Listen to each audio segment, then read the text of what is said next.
அகில இலங்கை சபரிமலை சாஸ்தாபுரத்தின் சார்பில் இனிய வணக்கங்களும் நல்லாசிகளும். எதிர்வருகின்ற 24/2026 திங்கட்கிழமை அன்று அக்ஷய திருத்தியை நாள், வளர்பிறை திருத்தியை. இந்த அக்ஷய திருத்தியை என்றதுமே நாம் செய்ய வேண்டியது இறை வழிபாடுகள், மகாலட்சுமியுடைய வழிபாடுகள், லட்சுமி பூஜைகள், திருவிளக்கு பூஜைகள் செய்து தானங்கள் கொடுக்க வேண்டும். இப்பொழுது அக்ஷய திருதி என்றாலே எல்லோருக்கும் ஞாபகத்தில் வருவது தங்கம் வாங்க வேண்டும், வெள்ளி வாங்க வேண்டும் என்று. தங்கம் வெள்ளி வாங்கக்கூடியவர்கள் வாங்கிக் கொள்ளுங்கள், அதை தானம் கொடுக்க வேண்டும். அக்ஷய திருதியை தானம் கொடுத்தால்தான் செல்வம் செழிப்பு ஏற்படும்.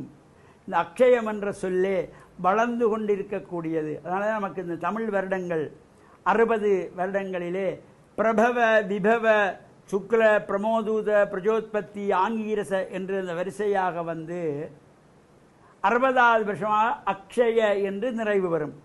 அது மீண்டும் வளர்ந்து கொண்டு செல்லும். அக்ஷய என்று முடிந்ததும் அடுத்த வருடமாக மீண்டும் பிரபவ விபவ சுக்ல பிரமோதூத பிரஜோத்பத்தி ஆங்கீரச என்று வளர்ந்து கொண்டு செல்லக்கூடியது. அக்ஷயம் என்றால் வளர்ந்து கொண்டிருக்கும். எதை நாம் செய்தாலும் வளர்ந்து கொண்டிருக்கும். அதனால் செல்வத்தை வாங்கி வைத்தால், தங்கத்தை வாங்கி வைத்தால் வளரும் என்பது கிடையாது, தானம் செய்தால்தான் வளரும். அதனாலே தான் ஒரு வயோதிப பாட்டி அவருடைய வீட்டு வாசலிலே பவதி பிச்சாம் தேகி என்று ஆதிசங்கர பகவத் பாதாள் போய் நிற்கிற பொழுது அங்கே கொடுப்பதற்கு எதுவுமே இல்லை. இன்றைக்கு அக்ஷய திருதியை தானம் செய்ய வேண்டுமே என்று தேடுகின்றால் எதுவும் அம்படவில்லை. தனக்காக மதிய உணவுக்காக தன்னுடைய விரதத்தை பூர்த்திக்காக ஒரே ஒரு நெல்லிக்கனி வைத்திருந்தாள். அந்த நெல்லிக்கனியை கொண்டு வந்து இந்த பவதி பிச்சாம் தேகி என்று வந்த இடத்திலே கொடுக்கிறாள். அதை பார்க்கிறார் ஆதி பகவத் பாதாள். வறுமையிலே வாடுகின்றாள் என்று எண்ணி இன்று அக்ஷதியை தானம் கொடுத்ததினாலே கனகதாரா ஸ்தோத்திரத்தை பாடினார். தங்க மழை பொழி நெல்லிக்கனியெல்லாம் தங்கத்திலே வந்து விழுந்ததாம் என்று புராணங்களிலே நாங்கள் பார்க்கிறோம். எப்படி கிடைத்தது? தானம் கொடுத்ததினாலே தான் செல்வம் நிறைவு வந்தது. அதே போல குஷேலர் பால்ய நண்பனாகிய கிருஷ்ணனை பார்க்க செல்லுகின்ற பொழுது கொடுப்பதற்கு எதுவுமே இல்லை.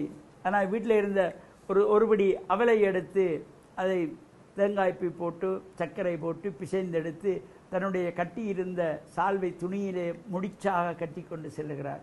கண்ணனை பார்க்கிறார். எனக்கு என்னடா கொண்டு வந்தாய் என்று கேட்கிற பொழுது கூனி குனிந்து அந்த சால்வையிலே கட்டி வைத்திருந்த அவரை கொடுக்கிறார். கிருஷ்ணன் அதை எடுத்து அக்ஷயம் அக்ஷயம் என்று சாப்பிட்டான்.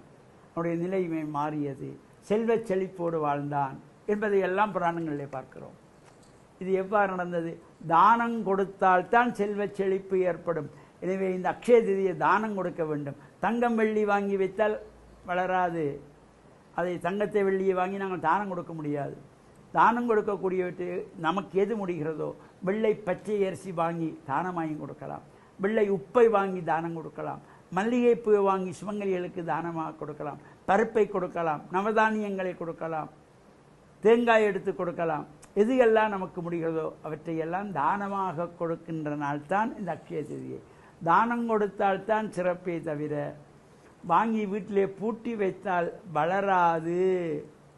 எத்தனையோ வருஷமாக தங்கத்தை வாங்கி வாங்கி வீட்டிலே பூட்டி வைத்திருப்பார்கள். தங்கம் வளர்ந்திருக்கிறதா? தானம் கொடுத்து பாருங்கள். மன சந்தோஷத்தோடு தானத்தை கொடுத்து பாருங்கள்.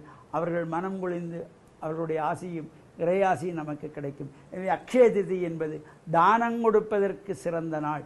தங்கம் வெள்ளி வாங்கக்கூடியவர்கள் வாங்குங்கள். அது ஒரு பகுதியை தானம் கொடுக்க வேண்டும். தானம் கொடுத்தால்தான் அக்ஷய திருதியினுடைய சிறப்பு. இந்த நல்ல சிந்தனை ஒவ்வொருவருக்கும் வர வேண்டும் என்று பிரார்த்தித்து